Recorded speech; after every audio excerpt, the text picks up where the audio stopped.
नमस्कार मु धूमि प्रियदर्शिनी आपन को स्वागत करुच्ची मो चैनल किछि कथा किछि गपरे। आजिर पर्यायर गाल्पिका चंद्रशेखर रथंकर लेखा बंधु महांती विषय प्रथम पर्यायटी जानिबा। जाजपुर रे निर्जला कांतार काल पड़ीगला। महरगरे जो माने मागी जाची बंची जाइथिले कांतार रे से माने निपाणिया गछ परी एठी सेठी टळी पड़िले। चैत्र मास बेलकु बाघ परी माड़ी आसिला खरा, पानी सुखी आसिला। दीनबंधु महांती दंभ मध्य टली आसिला। से काल रे केही आउ कहा मुह को चाहिलेनी। अभाव पड़ीगले किए कहार, निजर प्राण बंचेबा जोठी कष्ट सेठी लेखा जोखा ज्ञाति कुटुंब को पचारे किए, बंधु महांती को बा पचारिब किए। जाजपुर क्षेत्र भितरे कहा द्वारे हाथ पतेबाकू आउ बाकी रहिलानी। जे थरे देइथिला से आउ मुह को चाहिलानी, न चिन्हिला भली कर छड़ा दे रहिला। नियाश्री पंचप्राणी कुटुंब दिन पर दिन निरन्न रही मौली जाउथांती। जाउली डंक शिरा उपरे पूरा कहरा नुखुरा मुंडटी थय धरु न थाए। गहिर आखि चारिपटे टोपा टोपा झाल। 9 वर्षर बड़ झियो मेंचाटिए हेई पड़ी थाए भोकरे। आउटु पाउटु हेउथाए सान झियो। चेमेणी चटिया परि लाखी रही थाए माँ काखरे। दिन जाक बुली बुली संज बेड़े घर को बाहुड़ीबाकू बंधु महांती गोड़ चढ़ु न थाए। खाली हाथरे तांकू दुआर मुहरे ठिया हबार देखिले जो 4टी दीर्घ निश्वास बाहरी जीव ताकू संभाळिबा पई तांको मनरे बळ न थाए। हरि इच्छा कही पकेइले अभ्यासरे। तापरे टिके मनकु मन अल्प हसिले।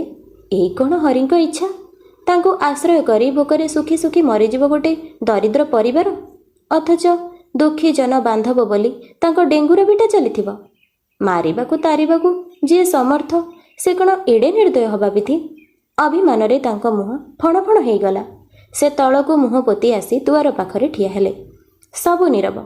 बोधुए हालियारे समस्ते शोईगले, अथवा भोक सही न पारी चमकी पड़िले बंधु महांती। धड़पड़ ही कबाट ठेली पशिगले। कांथकू आउजी बसिथिले तांको स्त्री। तांकू मध्य बाधिलानी अनाहार कष्ट। से आखि खोली चाहिले। स्वामी असहाय अवस्था देखी तांको आखिकू लुह आसीगला। पिले शोई जाइचंती। राति तो हेलानी, सकाळे कौन हेले देखिबा। आउ कौन करिबा, तमे गोड़ धोई पकाओ। आमर कौन आउ केही हेले सखा सोदर नाहांती जहा आश्रारे काली ओलिए बंची जाते। तळकू मुह पोती चाहिले बंधु महांती। आखिरे बांफ घोड़ाई होई आसिला। तांकू लागिला जे से गोटे शून्य कूओ भितर को गली पड़ुचंती। पुरुणा अभ्यासरे टिके हसीदेले। तांको निश्वासरे अस्पष्ट शब्द बाहरी गला, हरि इच्छा। स्त्री मध्य शुणी शुणी रही थांती सबु कथारे स्वामींकर एई गोटिए कथा। किछि कहिलेनी। बंधु महांती अनै रहिले किछि समय शून्यकू। तांकू लागिला गोड़ाए निर्जन अपंथरा सुखिला नड़िया तोटा उपरकू शंख चिल डेणा परी खंडे बाना उड़ुची। समुद्र गर्जुची काहीं दूररे। तांकू सुभिला से डाकुची। ए सबु मुहूर्तरे अपसरी गला। दिसिला झलमल से आखि, दिसिला कला मचमच से मुह। तांको देह शीतेई गला। एई तो सेई बंधु जे भिन्न भिन्न रूपरे तांकू अन्न वस्त्र जोगेई आसीची। विपद बेले आढ़ुआड़े थाई रक्षा करिछि, दूरे थाई संभाली नेछि। ता दुआरे जाई ठिया हेले से कोन आश्रा काढ़ी नेब। असरंती भंडार, अगणित सेवक, पथर उआस, चौवर्गदानी बोली कथा रहिछि। अनंत कोटि जीवंक पड़ीदाता से। तारी पाखकू जीवी। जदि भोकरे मारिबाकू तार इच्छा, ता दुआरे पड़ी 5 प्राणी मरीजिबु। सेथिरे तार जहा कीर्ति उड़िब उड़ू। स्त्री कहिले, कांतार रे तो शह शह लोक मरुचंती, आमे मध्य सेमिति मरीजिबा। आमे नियाश्री, आमर केही नाही। तांको स्वर कांद कांद। किए कहिला आमर केही नाही? जणे अछि, ता पाखरे पहुंची पारिले आमर दुख आउ रहंतानी। सते तेबे आज जाए काहेकि तमे एठी सेठी बुलुच? एमिति जदि जणे बड़ लोक आमर अछंती साहापक्ष हबाकू एठी ए निष्ठुरंक पाखरे काहेकि हाथ पतेई ठिया हेइथिबा? एई सकाळ पहरु चलो तांकरी पाखकू जिबा। बंधु महांती किछि समय आखि बुझी ठिया हेले। गोटाए कोह संभाली नहीं कहिले, तू आजी मो आखि फिटेई देलु। मो मूलरू तारी पाखे आश्रा न लोड़ी अपराध करिछि।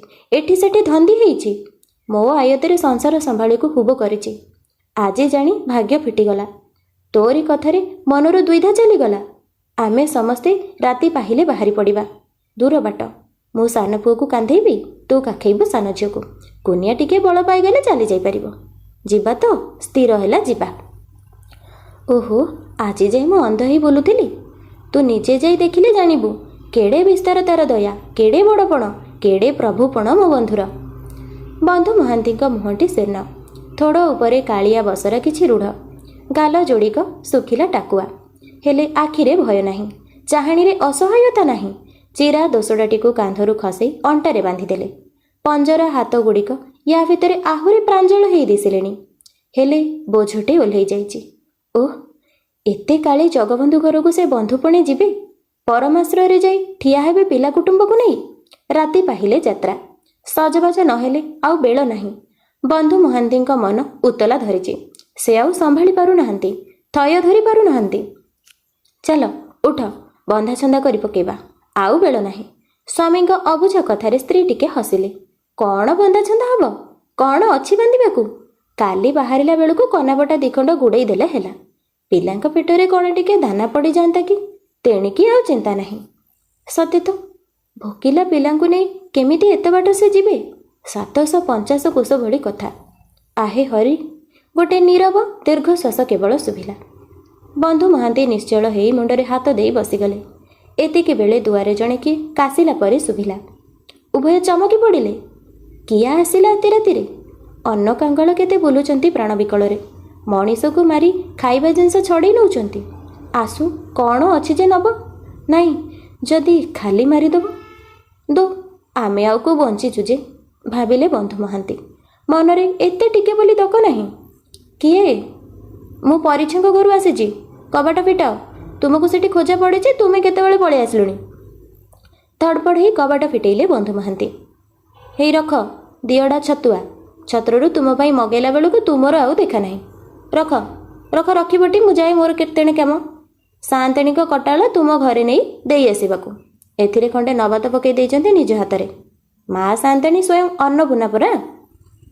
ଚିରା ଦୋସଡ଼ା ପତେଇ ଦେଲେ ବନ୍ଧୁ ମହାନ୍ତି। ତାଙ୍କ ପଛରେ ଛିଡ଼ା ରହିଥାନ୍ତି ତାଙ୍କ ସ୍ତ୍ରୀ। ତାଙ୍କ କାନି ଧରି କେତେବେଳେ ଉଠି ଆସି ଠିଆ ହେଇଥାଏ କୁନି। ଦିଅଡ଼ା ଛତୁଆ ଆଉ ଚଉଠି ନବାତରେ କାନି ନଇଁଗଲା। ଲୁଗା ଝାଡ଼ି ଦେଇ ସେ ଜଣକ ଭୁସ୍ ଭୁସ୍ ହୋଇ ଅନ୍ଧାର ଭିତରେ ପଶିଗଲା।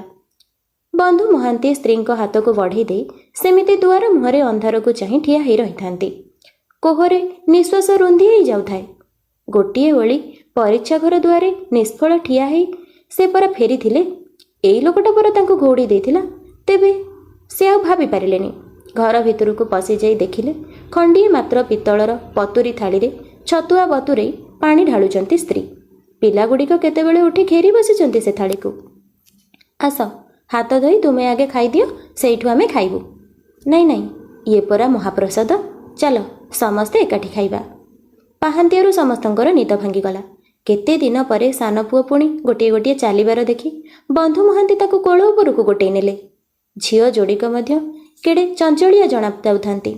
ମୁହଁ ଧୋଇ ପୁଣି ଗୋଳାଏ ଲେଖାଏଁ ମହାପ୍ରସାଦ ଖାଇ ପାଣି ପିଇଲେ ସମସ୍ତେ।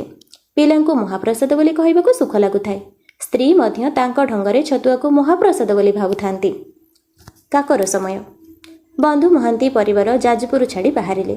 ଆଗରେ ବଡ଼ ଝିଅ, ତା ମୁଣ୍ଡରେ ଛୋଟ ଟୋକେଇଟିଏ, ସେଥିରେ ବଳକା ଚିରା ଲୁଗା ଦିଖଣ୍ଡ। ତା ପଛକୁ ପିଲାଙ୍କ ମା, ତାଙ୍କ କାଖରେ ସାନ ଝିଅ, ମୁଣ୍ଡରେ ଛୋଟ ଗଣ୍ଡିରା ଭିତରେ ପିତ୍ତଳ ଥାଳିଟିଏ। ଏଣୁ ତେଣୁ ଘରର ଆଉ ଯାହା କିଛି। ସବା ପଛରେ ଦୀନବନ୍ଧୁ ମହାନ୍ତି। ଗୋଟିଏ କାନ୍ଧରେ ସାନ ପୁଅ, ଆର କାନ୍ଧରେ ଗାମୁଛାରେ ବନ୍ଧା ହେଇଥାଏ ଛତୁଆ ମହାପ୍ରସାଦ। ଖରା ଆସିଲା। ଗଛ ମୂଳେ ମୂଳେ ଆଶ୍ରା ନେଉଥାନ୍ତି, ଚାଲୁଥାନ୍ତି, ସେଇ ଗଛ ମୂଳେ ଶୋଇଯାଉଥାନ୍ତି। ସମସ୍ତେ କିନ୍ତୁ ଖୁସି। ଭୋକ ଆଉ ବାଧୁନି। ଦେହରେ ଟିକେ ବଳ ବଢ଼ି ଆସିଲାଣି। ଏଣେ କିନ୍ତୁ ସମ୍ବଳ ମଧ୍ୟ ସରି ଆସିଲାଣି। ଆଉ ଦିନେ ଓଳିଏ ହୁଏତ ଚଳିଯିବ। ତେଣିକି ଆଉ କେତେ ବାଟ ତୁମ ବନ୍ଧୁ ଘର ମ? ଆସି 5 ଦିନ ଚାଲିଲେଣି ପରା। କେବେ ପହଞ୍ଚିବା? ହେଇ ପାଖ ହେଇଗଲା, ଆଉ ଯୋଡ଼େ ଦିନ ସରିକି ପହଞ୍ଚିଯିବା। ଆଜିର ପର୍ଯ୍ୟାୟରେ ଗାଳ୍ପିକ ଚନ୍ଦ୍ରଶେଖର ରଥଙ୍କର ଲେଖା ବନ୍ଧୁ ମହାନ୍ତି ବିଷୟଟି ଏତିକି ଜାଣିଲେ। ଆଗାମୀ ପର୍ଯ୍ୟାୟରେ ଆମେ ସମ୍ପୂର୍ଣ୍ଣ ବିଷୟଟି ଜାଣିନେବା। ମୁଁ ଆଶା କରୁଛି ଆଜିର ପର୍ଯ୍ୟାୟଟି ଆପଣଙ୍କୁ ନିଶ୍ଚିତ ଭାବରେ ଭଲ ଲାଗିଥିବ। ରହୁଛି, ଧନ୍ୟବାଦ।